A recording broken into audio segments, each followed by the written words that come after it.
Welcome to this episode of the Think Wildlife podcast. Today I speak to Sunny Gurpreet Singh, who is the founder of RoundGlass and all its associated philanthropic initiatives. I also speak to Neha Dara, who is the head of the RoundGlass Sustain project, which aims on creating a digital encyclopedia of India's wildlife. We talk about various aspects of conservation communication. I hope you enjoyed this episode. Don't forget to share and subscribe. Welcome, Sunny and Neha, to the podcast. It's a pleasure to have you on to talk about RoundGlass Sustain. It's a pleasure to be on the call, Anish. Thanks for having us, Anish. So, what was the idea behind RoundGlass Sustain, and what is the long-term vision with this organization? Yes, so RoundGlass Sustain's focuses biodiversity in India. And, India is one of the most biodiverse countries in the world. And I want a platform and a forum through which people in India and people in the world can understand and see and appreciate the biodiversity. And for a nation to protect its biodiversity and people to protect biodiversity, they have to understand it. They have to have pride in it. If they have pride in it, they'll love it. If they love it, they'll protect it. And so that was the underlying theme and the underlying feeling around which, we created RoundGlass Sustain over 3 years ago. And, we focus right now on wildlife, habitat, human impact stories, but we have a lot more that we plan to do. And we want to be really good storytellers and tell it in a very entertaining and educative manner and be really true and pure in terms of the storytelling. This is not about, making it sensational and that kind of stuff. This is about being very authentic with our storytelling and with a strong emphasis on science. So we do fact checking and we ensure we do a good deal of research in anything and everything that we talk about. And we have really good content, award-winning content now. Good films, powerful writing, absolutely stunning photography, travel guides, humor. So it's like a all-encompassing. And I think we are seeing that people have started really appreciating what we are bringing to them, the stories we are bringing to them.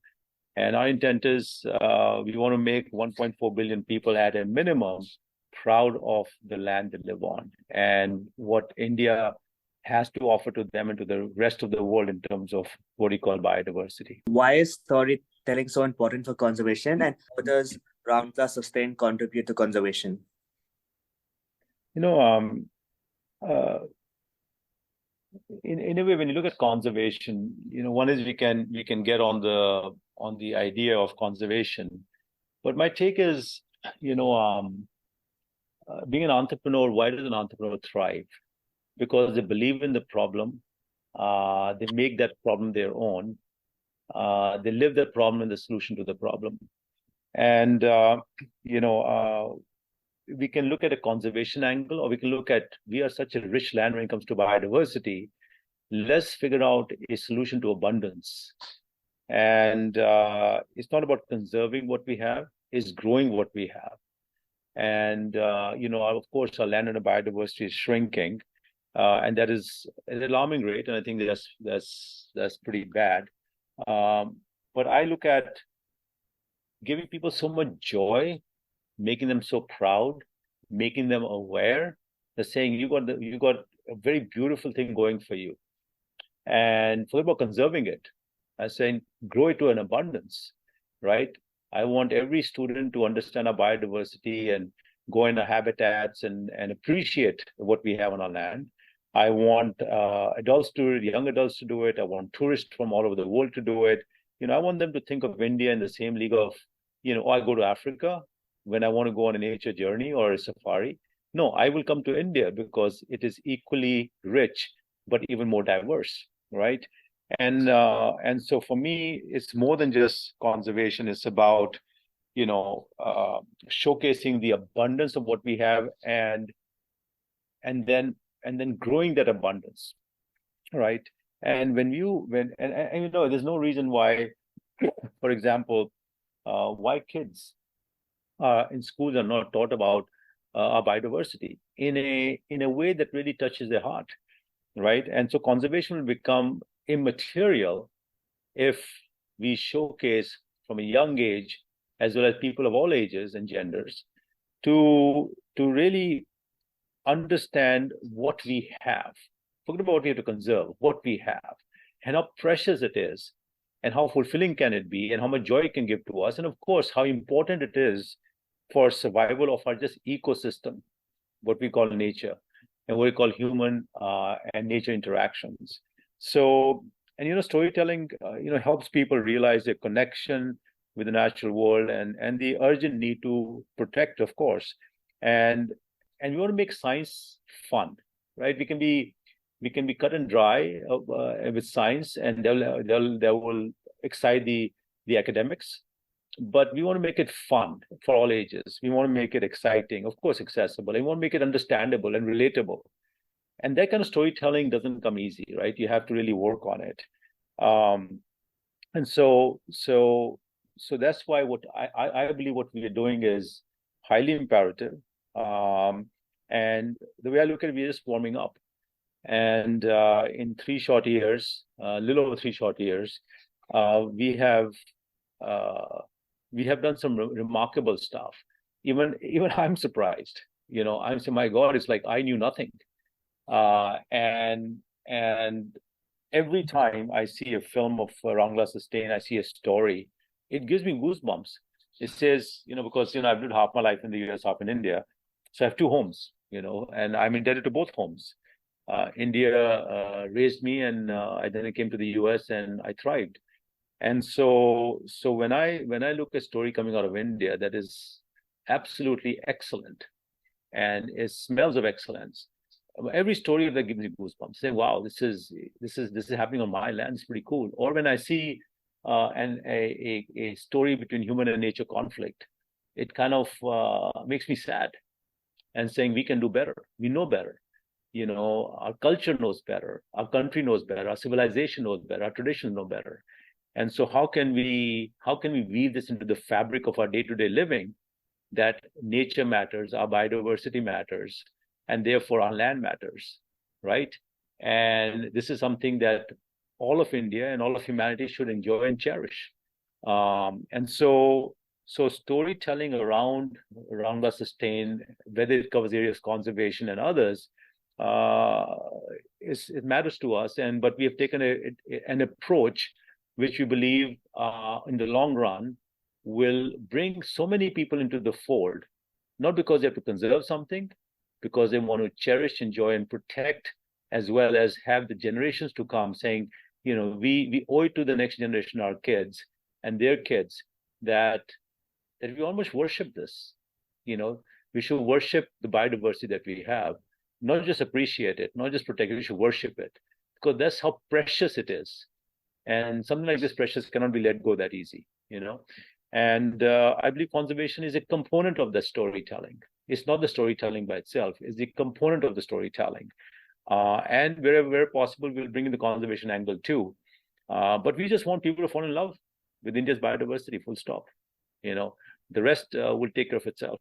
What do you think are factors which make a wildlife story or a conservation campaign successful?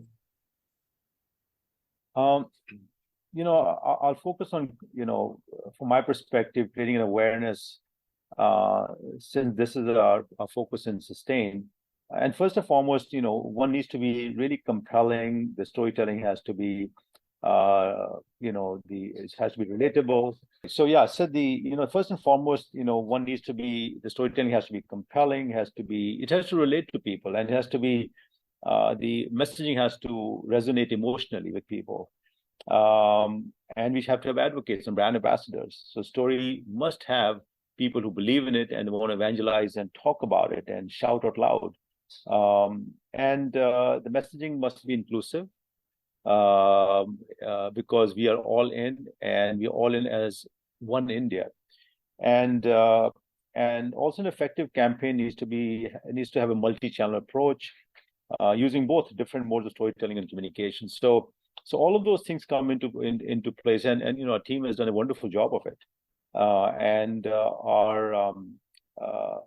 our storytelling around the areas we focus on is becoming more and more powerful, more and more relevant, more and more crisp, and more focused.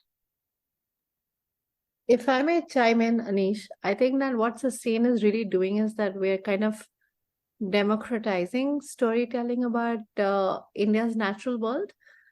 A lot of the typical blue chip documentaries that exist out there are very like, oh my God, nature is so beautiful, it's amazing, but it always feels a little distant from who we are, where we are, right?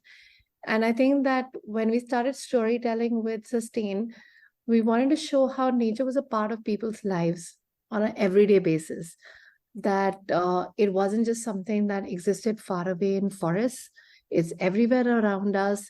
It's in all sorts of different habitats like grasslands, wetlands, around us in urban areas, in our car park lots, in parks and pavements and walls. And, we wanted to show that we wanted to make this content really accessible to people. So short format, no gatekeeping behind expensive subscriptions. You can watch it on the move, on your phone, wherever you are. And it's in different languages as well. So that is all part of how we're supporting conservation by making this really democratic and accessible to people. Also the fact that we're not sending in these high-flying crews that helicopter in to tell these stories. We work a lot with the local storytellers to empower them, to enable them to tell their own stories, to upskill them. And so it's for us not just about what we're doing, but how we're doing that's really critical. Continuing on your point here, what do you think are some common mistakes which wildlife enthusiasts and conservationists make in their campaigns and stories? So, it's I'll take a more like a positive approach to this versus just mistakes, and focus on how Sustain is and can support and enable conservationists in their work. And the way we help out is by showing the beauty and the uniqueness and the importance and relevance of the species of habitat being that they are striving to conserve through content in various forms. We're building a community of advocates, for example, who are very cause-driven and who believe in what we're doing. And we're bridging that gap between people and science because, right now when you look at biodiversity, it is visual, it is stunning, it is, you're doing rich media and pictures and videos. But we want to bridge, science and people together, but we have to do it in a fun way, otherwise they won't latch onto it. It becomes more boring and academic, right? Because not everybody likes it. There are people who love academics and a lot more people who don't. And so we're taking our academic findings and showing how they impact people in an easy to understand manner. So bringing all of those things together, I think will really assist. And that's what we are trying to focus on and are focusing on. Yeah. So Anish, for example, our stories on the orans, the sacred groves of Rajasthan, have been used by conservationists on the ground to help restrain the building of power lines. When people are working on the conservation of the Palikaranai wetlands in Chennai, or whether it is of threatened national parks in Goa, it is content that showcases the beauty of these places that is really able to evoke people's passions and enlist their support in these campaigns. And that's where people like us come in. How does a wildlife media platform such as RoundGlass Sustain become financially sustainable? Yeah, so, of course, every project takes resources, human resources and other financial resources for other reasons. And so we're committed to it for the long haul. And so we will be putting our own resources into it for the foreseeable future and then some. That being said, we will embark upon generating funds through grants and CSR to augment what we are doing. Of course, we're committed to it. We'll move at a certain pace. We'll do a lot of good things. But to put it on steroids, we will, and we are in the process of creating a fundraising arm that can go and tap into people who really believe in the cause of sustainability and biodiversity and related areas, and augment what we're already doing. So we will go both ways, and we are now working on the second part too. How can individuals contribute to RoundGlass Sustain? It's the most important thing that sustains kind of storytelling is to give people a new way of seeing the world around them. And this is something everyone can do with whatever materials they have on hand, whatever resources they have access to.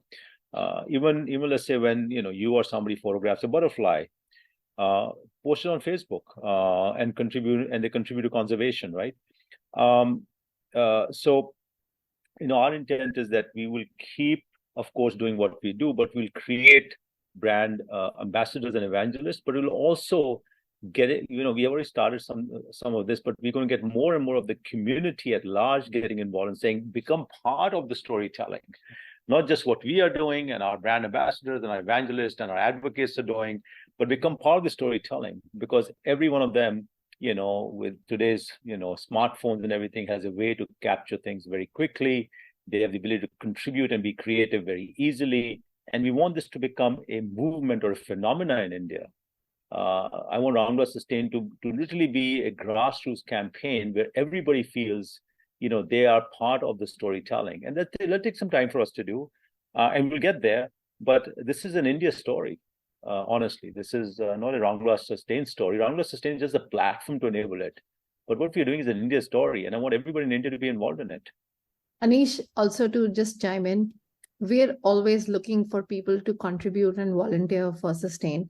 For people who are content creators, whether it is video, text, or photography, there are guidelines on our website that they can look at to pitch their stories. But the fact is that we need volunteers for everything else. Like maybe somebody is like a marketing genius who loves nature. Maybe they can help us reach a lot more people. Maybe there are educators who would like to create screenings or help children build a powerful relationship with the natural world. And they can tap our content and we'd love to work with them. Maybe someone has a talent for translation or voiceovers. We'd love for our content to be in more languages. We're already working on so many. We have very exciting languages like Sikkimese, Khasi, Marathi, Bengali, Kannada.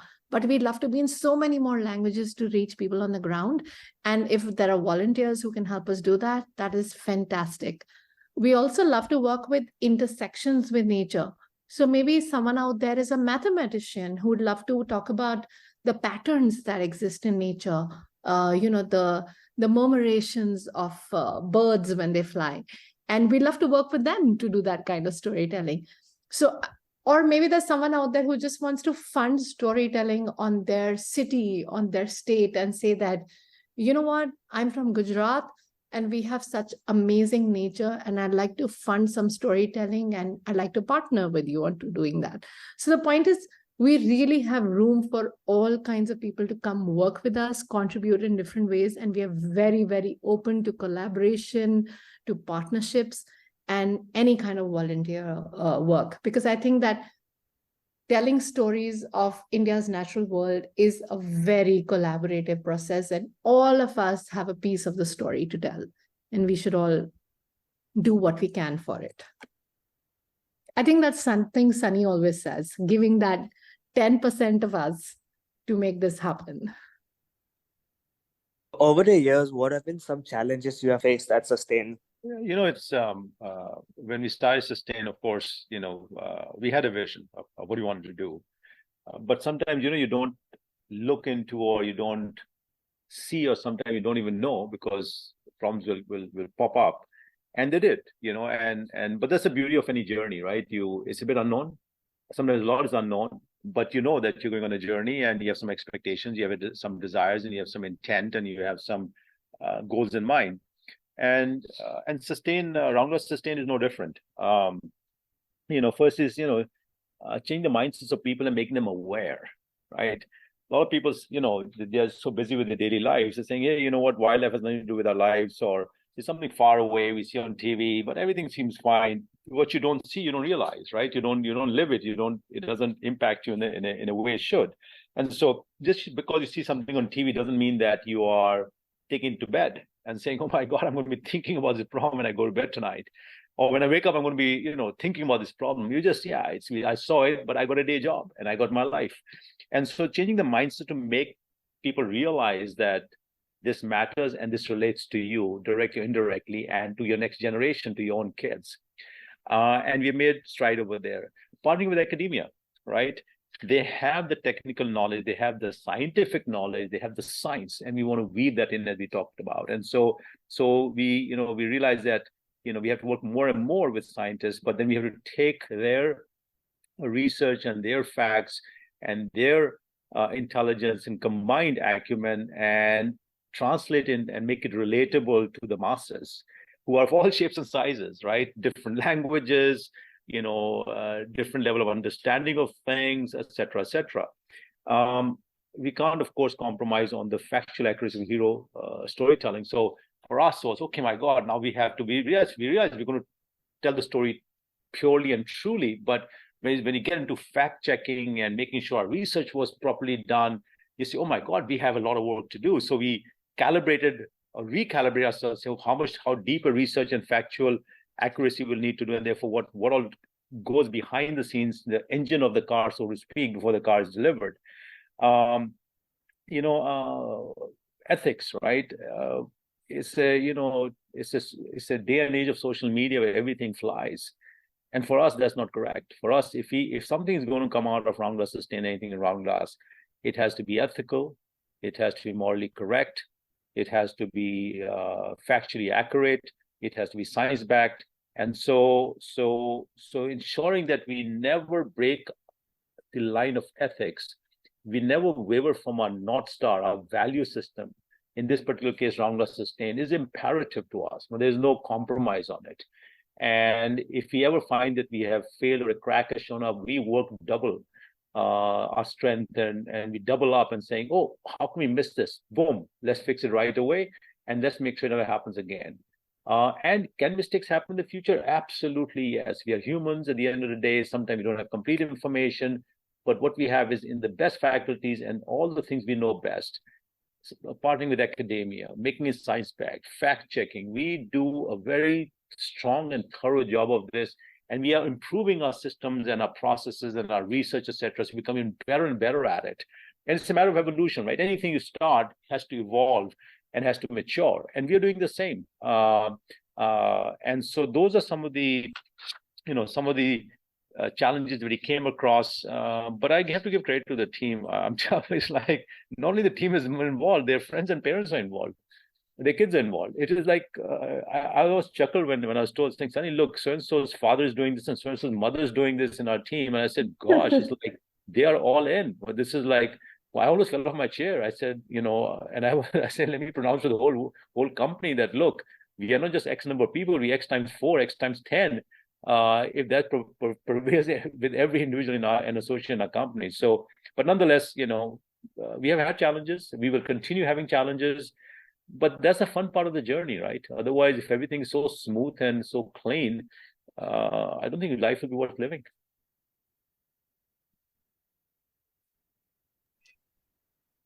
So my final question for both of you is, what has been the greatest learnings from your conservation and philanthropic career?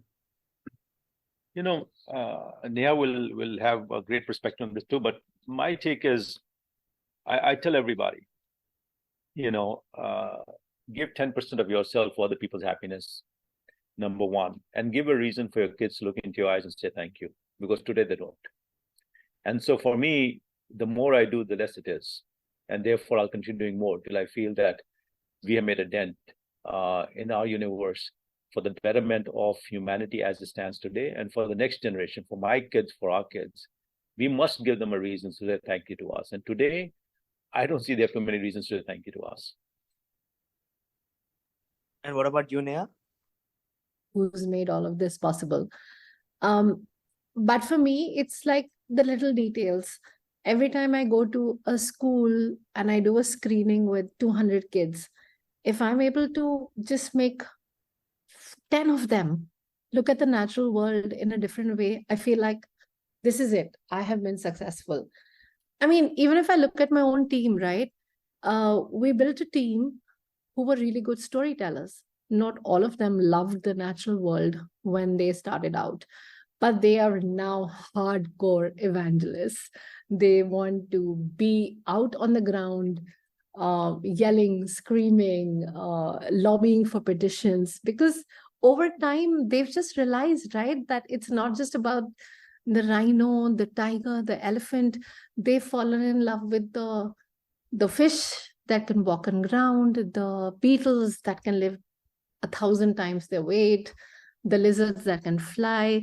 I mean, I think that there is something about the natural world of India. If you were just able to discover the sheer awesomeness of it, I think it's inevitable that you would fall in love with it, which is how it kind of ties back to where Sustain started. We just want people to discover that. We want them to know the sheer diversity of what exists, to know the sheer sense of wonder that evokes, so that they can fall in love with it and protect it. So that was a very positive way to end the podcast. Thank you so much for both of you for making time for this. Anish, thank you for giving us an opportunity to talk about RoundGlass Sustain and our point of view, and how all of India can get involved in this. Thank you for giving us this opportunity. Thanks, Anish. And please reach